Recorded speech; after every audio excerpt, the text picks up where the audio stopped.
ជំរាបសួរអ្នកទាំងអស់គ្នាថ្ងៃនេះខ្ញុំសូមលើកយករឿងតាក់ទងជាមួយនឹងឧបតហេតុយន្តហោះមួយមកធ្វើការបកស្រាយជូនទស្សនាវាមានចំណងជើងថា Fly World War II ដែលចេញនៅឆ្នាំ2015សង្ឃឹមថាអ្នកទាំងអស់គ្នានឹងចូលចិត្តហើយនឹងជួយ like ជួយ comment បានច្រើនជាពិសេសសម្រាប់អ្នកថ្មីសូមកុំភ្លេចជួយ subscribe channel ឬក៏ follow page មនោចរណ័យដើម្បីផ្ដល់ជាកម្លាំងចិត្តដល់ខ្ញុំផងបានសូមអរគុណរឿងនេះចាប់ផ្ដើមជាមួយនឹងយន្តហោះដឹកអ្នកដំណើរមួយជើងយន្តហោះលេខ IA-42 ដែលហោះចេញពីទីក្រុង Dallas រដ្ឋ Texas ប្រទេសអាមេរិកឆ្ពោះទៅកាន់ទីក្រុង London ប្រទេសអង់គ្លេសនៅពេលហោះហើរបាន7ម៉ោងកន្លះ pilot ឈ្មោះ William បានប្រកាសនិយាយសនាសនាជាមួយនឹងអ្នកដំណើរនៅលើយន្តហោះដើម្បីអាប់ដេតព័ត៌មានផ្សេងៗទាក់ទងនឹងការហោះហើរលើកនេះគាត់បាននិយាយធានាថាគាត់នឹងជូនពួកគេទៅដល់គោលដៅបានដោយសុវត្ថិភាពនិងទៀងទាត់ពេលវេលាបំផុតបន្ទាប់មកគោ pilot ឈ្មោះ Daniel បានរៀបចំត្រួតពិនិត្យព័ន្ធបច្ចេកទេសនៅក្នុងយន្តហោះរំពេចនោះឧបករណ៍ប្រាប់ព័ត៌មានផ្សេងៗនៅលើយន្តហោះស្រាប់តែញាក់មិនដឹងមកពីមូលហេតុអីទេក្រោយមកទៀតយន្តហោះក៏រំជួយបំផ្លែតហើយក៏បាត់ទៅវិញពេលនោះ William ដែលជាកាប៉ីតែនបានទាក់ទងទៅស្ថានីយ៍គ្រប់គ្រងផ្លូវអាកាសនៅដីដើម្បីសួរនាំពីអាកាសធាតុប៉ុន្តែស្ថានីយ៍គ្រប់គ្រងបានប្រាប់ថាធាតុអាកាសអត់អីទេមេឃស្លាស់ល្អណាស់គ្រាន់តែនិយាយផុតពីមាត់ William ស្រាប់តែឃើញព្យុះនៅចំពីមុខគាត់ពេលនោះស្ថានីយ៍គ្រប់គ្រងក៏ភ្ញាក់ផ្អើលខ្លាំងណាស់ដែរព្រោះ5វិនាទីមុនអត់អីផងហើយដោយសារតែអត់មានផ្លូវវាង William បានប្រាប់ឲ្យអ្នកដំណើរទាំងអស់ចូលអង្គុយក្អីរៀងៗខ្លួនហើយដាក់ខ្សែក្រវ៉ាត់ឲ្យជាប់ព្រោះពួកគេត្រូវបើកកាត់ព្យុះហើយ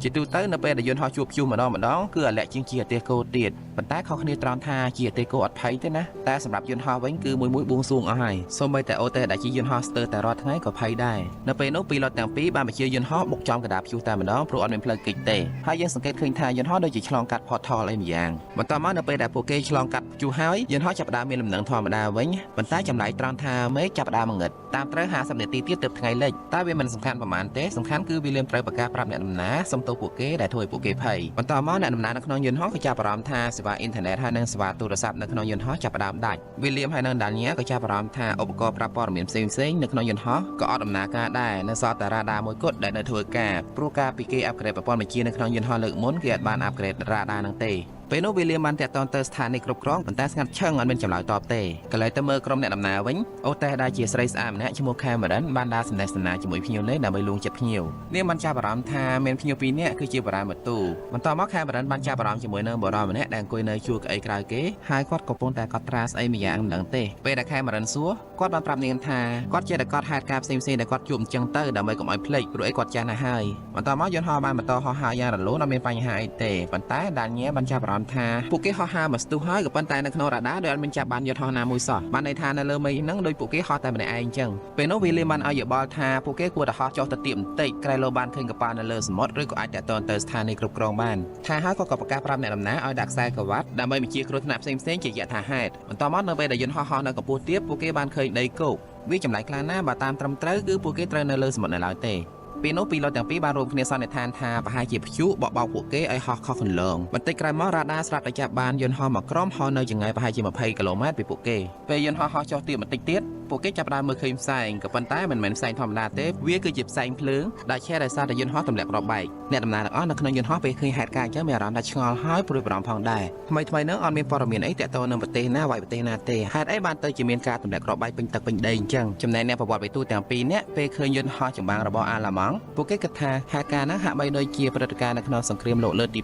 2ដែលបានកត់ត្រានៅក្នុងសភៅរបស់ពួកគេបន្តមកមានយន្តហោះចម្បាំងរបស់អាឡម៉ង់មួយបានហោះមកស្ទាក់ពីមុខពួកគេហើយពេលឃើញសភាពមិនស្រួលអញ្ចឹង William ក៏បញ្ជាយន្តហោះហោះទៅកាន់ទីខ្ពស់វិញពេលមានសុវត្ថិភាពវិញហើយក្រុមអ្នកដំណើរឆ្ងល់ខ្លាំងណាស់ហើយទាមទាររកការពន្យល់ពេលនោះ Cameron បានខំនិយាយលួងភ្ញៀវឲ្យស្ងប់អារម្មណ៍សិនបើសិនជាមានព័ត៌មានអីចាំនាងប្រាប់តែមានបារម្ភម្នាក់ដូចជាផ្ទះសារជាងគេជាងឯងបានចាប់ដៃ Cameron ហើយបង្ខំនាងឲ្យប្រាប់ឥឡូវទង្វើរបស់គាត់បានធ្វើឲ្យក្រុមអូតេខឹងខ្លាំងណាស់ហើយបានសម្លប់បញ្ជាគាត់ឲ្យអង្គុយទៅវិញបន្ទាប់មកពេលយន្តហោះហោះនៅលើទីខ្ពស់អញ្ចឹងគឺពួកគេមានសុវត្ថិភាពព្រោះយន្តហោះតូចៗរបស់អាឡម៉ង់ហោះអត់បានខ្ពស់ទេប៉ុន្តែបញ្ហានៅត្រង់ថាពួកគេមើលអត់ឃើញដីមិនដឹងថានៅពេលនេះពួកគេនៅទីណាទេនៅពេលនោះផងដែរប្រវត្តិវិទូទាំងពីរនាក់បានបន្សុំ Cameron ចូលទៅជួបលោកកាប៉ីតែនព្រោះពួកគេមានដំណឹងសំខាន់ចង់ប្រាប់ប៉ុន្តែ Cameron ឲ្យពួកគេរងចាំសិនព្រោះពេលនេះកាប៉ីតែនកំពុងតែរវល់ខ្លាំងដោយសារមិនអាចចាំបានពួកគេក៏សម្រុកចូលទៅក្នុងបន្ទប់បញ្ជាហើយបានប្រាប់កាប៉ីតែនថាយន្តហោះចម្បាំងរបស់អាឡម៉ង់ដែលពួកគេឃើញមុនហ្នឹងគឺជាយន្តហោះដែលគេប្រើនៅសម័យសង្គ្រាមលោកលើកទី2បច្ចុប្បន្ននេះអត់មានអ្នកណាប្រើយន្តហោះប្រភេទហ្នឹងទៀតទេក្នុងពេលនោះផងដែរបរិបទដែលផ្ទះសារជាងគេក៏បានមកលួចស្ដាប់ គាត់បានលើកពួកគេនិយាយអំពីបញ្ហាបច្ចេកទេសរបស់តាបឡូយន្តហោះដែលនៅពេលនេះសតតែរ៉ាដាមួយគត់ដែលដំណើរការបានន័យថាពួកគេពេលនេះកំពុងតែបង្វែងទីតាំងមិនដឹងថាពួកគេនៅទីណាហើយកំពុងតែហោះទៅណាទេនៅពេលនោះអ្នកប្រវត្តិវិទូទាំងពីរបានសន្និដ្ឋានរឿងមួយដែលមិនគួរឲ្យជឿថាពួកគេបានធ្វើដំណើរត្រឡប់មកកាន់អតីតកាលនៅក្នុងសម័យសង្គ្រាមលោកលើកទី2នៅសម័យនោះគេអត់ទាន់មានសាតឡៃទេអញ្ចឹងហើយទើបប្រព័ន្ធតាបឡូនៅក្នុងយន្តហោះអត់ដំណើរការព្រោះវាត្រូវការប្រើសាតឡៃទើបដំណើរការបានពួកគេបានបន្ថែមទៀតថាបើយោងតាមព្រឹត្តិការណ៍ទម្លាក់គ្រាប់បែកហើយនៅទីតាំងភូមិសាស្ត្រដែលពួកគេបានឃើញមុននឹងបច្ចុប្បន្នពួកគេកំពុងតែហោះនៅលើទីក្រុងសេណាសៀភាគខាងលិចប្រទេសបារាំងព្រោះនៅខែ6ឆ្នាំ1940អាល្លឺម៉ង់បានទម្លាក់គ្រាប់បែកនៅតំបន់នេះខ្លាំងមែនទែនពេលនោះកាប៉ាតេនវីលៀមដូចជាមិនចង់ជឿទេហើយបានដេញពួកគេឲ្យត្រឡប់ទៅអង្គុយនៅកន្លែងវិញក៏ប៉ុន្តែពួកគេនិយាយមិនទាន់អស់ចិត្តទេពួកគេបានបន្ថែមទៀតថាអារ៉ាដានៅលើយន្តហោះនេះគឺជាបច្ចេកវិទ្យាទំនើបបំផុតដែលអត់ទាន់មានអ្នកណាមានទេនៅក្នុងឆ្នាំ1940បើភាគីចំនួនណាទទួលបានបច្ចេកវិទ្យានេះមុននឹងឈ្នះសង្គ្រាមបន្ទាប់មកពួកគេក៏ព្រមត្រឡប់ទៅកន្លែងអង្គុយវិញចំណែកបរិសដែលលួចស្ដាប់ក៏ត្រឡប់ទៅវិញផងដែរហើយនៅពេលដែលខេមរិនដើរចេញពីបន្ទប់បញ្ជាបរិសទះសានោះក៏ចាប់ដៃនាងម្ដងទៀតហើយទាមទារឲ្យនាងប្រាប់ថាមានបញ្ហាអីឲ្យពិតប្រាកដពេលនោះខេមរិនបានប្រាប់ឲ្យបរិសនោះលែងដៃនាងហើយបាននិយាយគំរាមគាត់ទាំងទឹកមុខញញឹមថាអត់មានបញ្ហាអីទេតែបើសិនជាលោកឯងចាប់ដៃខ្ញុំម្ដងទៀតនឹងមានបញ្ហាធំហើយត្រឡប់ទៅមើលបន្ទប់បញ្ជាវិញដាលញ៉ាបានឲ្យយោបល់ថាពួកគេគួរតែរកមើលព្យុះដើម្បីរកផ្លូវត្រឡប់ទៅវិញបានន័យថាគាត់ជឿថាពួកគេធ្វើដំណើរមកកាន់អតីតកាលចំណែកវីលៀមអត់ទាន់ជឿទេហើយបានប្រាប់ថាពួកគេគួរតែផ្ដោតរកមើលឲ្យដឹងថាពេលនេះពួកគេនៅទីណាឲ្យបានច្បាស់លាស់សិនបន្ទាប់មកវីលៀមបានតាក់ទងទៅស្ថានីយ៍គ្រប់គ្រងនៅលើដីម្ដងទៀតក៏ប៉ុន្តែស្ងាត់ឈឹងហើយដានញ៉ាបានមើលឃើញតាមរ៉ាដាថានៅជុំវិញពួកគេគឺអត់មានយន្តហោះទេដល់ពេលអញ្ចឹងវីលៀមក៏បញ្ជាយន្តហោះឲ្យចុះទៅទៀតវិញក្រែលោកអាចចាប់បានប្រព័ន្ធទំនាក់ទំនងឬក៏អាចមើលឃើញដីដឹងថាពួកគេនៅទីណាបន្ទាប់មកនៅពេលដែលយន្តហោះចុះមើលឃើញដីហើយនៅទន្លេប្រវត្តិវិទូទាំងពីរនាក់ក៏ចាប់ផ្ដើមគូររូបវាចូលទៅក្នុងសភៅដើម្បីផ្ទៀងផ្ទាត់ជាមួយនឹងផែនទីហើយពួកគេបានសឹកសៀវនិយាយគ្នាថាដូចជាមិនគួរឲ្យជឿសោះបើសិនជាពួកគេធ្វើដំណើរមកកាន់អតីតកាលមែនអតីតក្រោយនេះហ៊ីតលែរដែលជាមេដឹកនាំផ្ដាច់ការរបស់ប្រទេសអាល្លឺម៉ង់នៅមកដល់ប្រទេសបារាំងពេលនោះបារម្ភផ្ទះសាដែលអង្គុយនៅកៅអីជួរមុខពួកគេបានខំប្រឹងផ្ទៀងស្ដាប់យ៉ាងយកចិត្តទុកដាក់បំផុតបន្តមកទៀតនៅក្នុងបន្ទប់បញ្ជាពីលុតទាំងពីររបស់យើងបានលើសំឡេងគេនិយាយតាមវិទ្យុ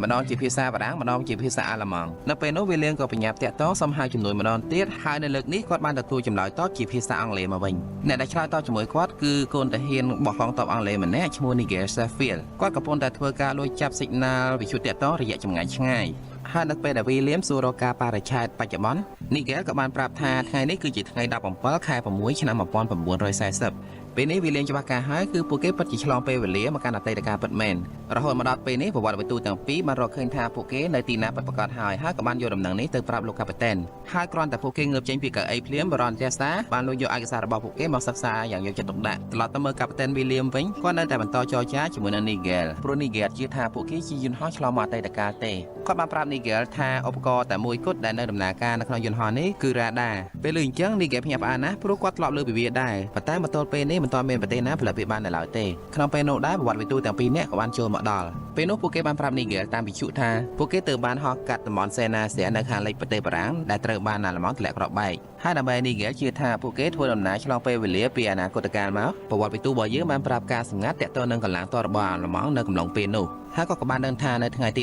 17ខែ6ឆ្នាំ1940ហ្នឹងនាវាចម្បាំងរបស់អង់គ្លេសដ៏ធំមួយឈ្មោះ RMS Lancaster ត្រូវបានអាល្លឺម៉ង់បាញ់បន្លិចដំណឹងទាក់ទងជាមួយនឹងការលិចនាវាចម្បាំងនេះ Nigel អត់ទាន់បានដឹងទេជាងហើយគាត់សុំទៅឆែកជាមួយនឹងមេវិជាការគាត់សិន5នាទីទៀតទើបត្រឡប់មកវិញក្នុងពេលជាមួយគ្នាបរិយាសាបានសិក្សា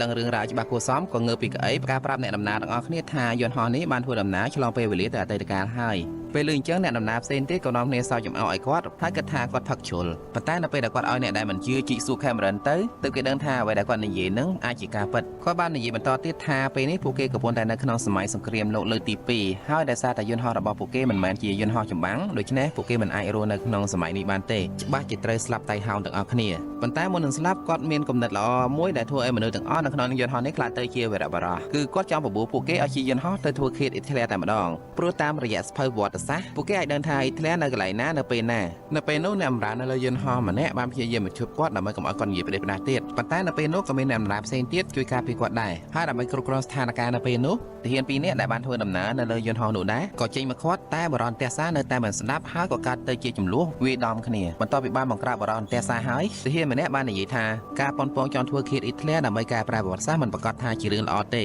ចុះបើវាមិនបានសម្រេចហើយអាឡម៉ង់ទទួលបានបច្ចេកវិទ្យាទំនើបពីយន្តហោះនេះទៅអាឡម៉ង់ច្បាស់ជាឈ្នះសង្គ្រាមលោកលើកទី2បន្តមកនីហ្គេលបានតាក់ទងមកកាន់កាប៉ាតេនវីលៀមវិញហើយទទួលស្គាល់ថាការលេចនាវាចម្បាំងដែលក្រុមរបស់កាប៉ាតេនប្រាប់មុននឹងគឺជាការពិតហើយក៏បានអរគុណក្រុមរបស់កាប៉ាតេនដែរដែលបានប្រាប់ពីកម្លាំងទ័ពរបស់អាឡម៉ង់គាត់ក៏បាននិយាយទៀតថាបើសិនជាដឹងព័ត៌មានចឹងតាំងពីខែមុនមកការទម្លាក់គ្រាប់បែកនៅកំពង់ផែដាំងខើជាងមួយខែមុនហ្នឹងប្រហែលជាអត់មានមនុស្សងាប់ដល់ជាងកន្លះលានអ្នកទេពេលលឺអញ្ចឹងក្រុមរបស់វីលៀមជាពិសេសប្រវត្តិបន្ទូទាំងពីរមានការភ្ញាក់ផ្អើលណាស់ព្រោះអីតាមប្រវត្តិសាស្ត្រការទម្លាក់គ្រាប់បែកនៅកំពង់ផែដាំងខើអត់មានមនុស្សងាប់ដល់ជាងកន្លះលានអ្នកអញ្ចឹងទេនេះមានន័យថាអតីតកាលនេះគឺជាអតីតកាលដែលនៅលើបន្ទាត់ពេលវេលាផ្សេងមួយទៀតបន្តមកនីហ្គេបានសូមបញ្ជាក់ទីតាំងយន្តហោះរបស់វីលៀមហើយនៅពេលដែលវីលៀមប្រាប់ទីតាំងនីហ្គេបានប្រាប់ឲ្យពួកគេប្រញាប់ចាក់ចេញពីកន្លែងនោះភ្លាមព្រោះពួកគេកំពុងតែនៅជាប់ព្រំដែនអាឡម៉ង់និយាយមិនតាន់បានផុតពីមាត់ផងស្រាប់តែមានយន្តហោះរបស់អាឡម៉ង់មកក្រុមហោះសម្ដៅមករកពួកគេពេលនោះអត់មានប្រអងយូរទេយន្តហោះទាំងនោះបានចាប់ផ្ដើមបាញ់ប្រហារមកលើពួកគេធ្វើឲ្យអ្នកដំណើរទាំងអស់មានការភ័យតក់ស្លុតជាខ្លាំងខណៈពេលដែលវីលៀមកំពុងតែបញ្ជាយន្តហោះគេចចេញពីក្របពេលនោះដើម្បីគេចចេញពីការតាមប្រមាញ់វីលៀមបានជាមួយក្បាលយន្តហោះរបស់គាត់ចុះទៅដ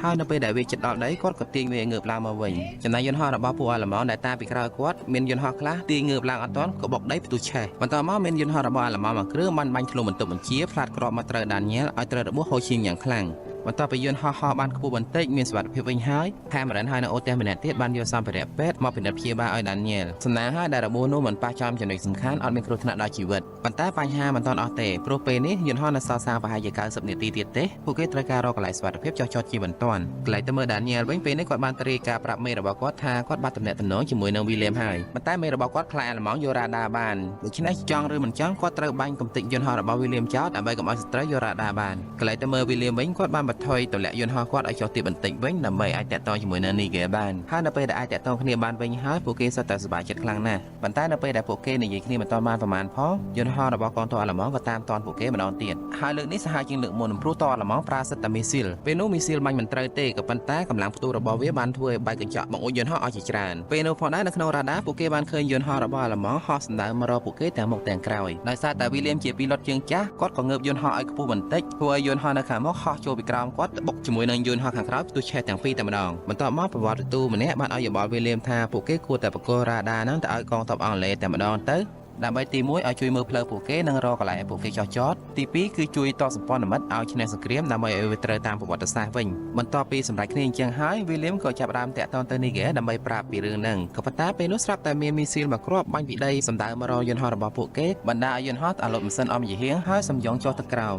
ប៉ុន្តែសំណាងល្អក្រោយពេលព្យាយាមបិទបើក restart វាច្រើនដងម៉ាស៊ីននោះក៏ចាប់ផ្ដើមដំណើរការឡើងមកវិញបន្ទាប់ពីយន្តហោះមានដំណឹងឡើងវិញហើយវីលៀមបានតាក់ទងទៅនីហ្គេប្រាប់ថាគាត់សុខចិត្តបកគោរ៉ាដាទៅឲ្យកងទ័ពអង់គ្លេសពេលលេងចឹងនីហ្គេក៏ប្រាប់វីលៀមពីទីតាំងដែលគាត់ត្រូវទម្លាក់រ៉ាដាហើយបានបញ្ញាប់រត់ទៅប្រាប់មេវិជាការរបស់គាត់ឲ្យផ្អាកឈប់បាញ់យន្តហោះរបស់វីលៀមទៅលើយន្តហោះឯណោះវិញទាំងអ្នកដំណើរនិងទាំងអូតេបានជួយគ្នាដោះរ៉ាដាចេញពីយន្តហោះហើយនាំគ្នារកថង់ផ្លាស្ទិកឬក៏របស់អ្វីម្យ៉ាងធ្វើជាឆាត់យោងដើម្បីចងរ៉ាដាទម្លាក់ចុះពីលើយន្តហោះបន្ទាប់ពីបានរៀបចំរួចរាល់ហើយពួកគេក៏បានបោះរ៉ាដាចុះពីលើយន្តហោះនៅទីតាំងដែលបានកំណត់ពេលនោះនីហ្គេបានប្រាប់ថាគាត់នឹងមកជូនកងទ័ពឲ្យទៅរើសរ៉ាដានោះប៉ុន្តែពេលនេះសូមឲ្យវីលៀមជិះកិច្ចសិនទៅព្រោះគាត់ដឹងថាទ័ពអាឡម៉ង់កំពុងតែសម្ដៅទៅរកពួកគេទៀតហើយនៅពេលនោះកងទ័ពអាឡម៉ង់បានលួចស្ដាប់ការសន្ទនារបស់ពួកគេហើយក៏បានបញ្ជូនទ័ពទៅរករ៉ាដានោះដូចគ្នាបន្តមកទ័ពអាឡម៉ង់បានរកឃើញរ៉ាដានោះមុនហើយនៅពេលដែលពួកគេកំពុងតែដោះយករ៉ាដាកងទ័ពអង់គ្លេសក៏បានមកដល់ដែរក្រោយពីផ្ទុះអាវុធជាមួយគ្នាមកប្រាវទីបំផុតទ័ពអង់គ្លេសបានឈ្នះហើយបានទៅដើមយករ៉ាដាបានក្នុងពេលជាមួយគ្នាយន្តហោះអាឡម៉ង់បានដេញបាញ់យន្តហោះរបស់វីលៀមទៀតហើយលើកនេះយន្តហោះអាឡម៉ង់បានបាញ់ត្រូវយន្តហោះរបស់វីលៀមបណ្ដាឲ្យធ្លុះបូមអ្នកដំណើរដែលអង្គុយនៅក្បែរនោះចេញពីយន្តហោះ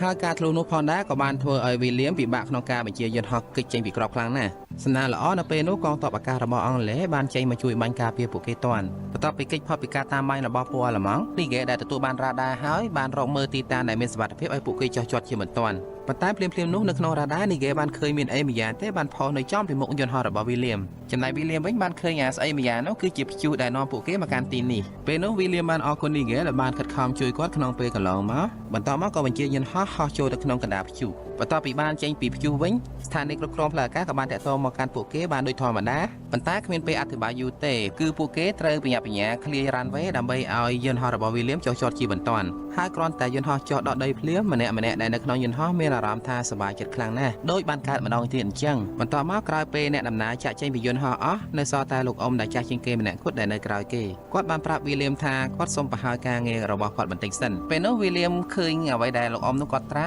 គឺតាក់ទងជាមួយនឹង នឹងសង្គ្រាមលោកលើកទី2ហើយនឹងរឿងរ៉ាវដែរដែលគាត់បានប្រកល់ឲ្យ Nigel ហើយនៅពេលដែលលោកអ៊ំនោះបិទសៀវភៅមកឈ្មោះរបស់គាត់នៅលើសៀវភៅហ្នឹងគឺ Nigel Saxfield បានន័យថាលោកអ៊ំចំណាំម្នាក់នោះតាមពិតគឺជា Nigel សូមអរគុណអ្នកទាំងអស់គ្នាដែលបានតាមដានរឿងនេះជាមួយនឹងខ្ញុំបើយល់ថារឿងនេះល្អមើលឬក៏យ៉ាងណាសូមជួយ comment ប្រាប់ផងហើយជាពិសេសអ្នកថ្មីសូមកុំភ្លេចជួយ subscribe channel ឬក៏ follow page មនោចរណៃដើម្បីតាមដានរឿងល្អៗមើលជាមួយខ្ញុំទៀតពេលនេះសូមជម្រាបលា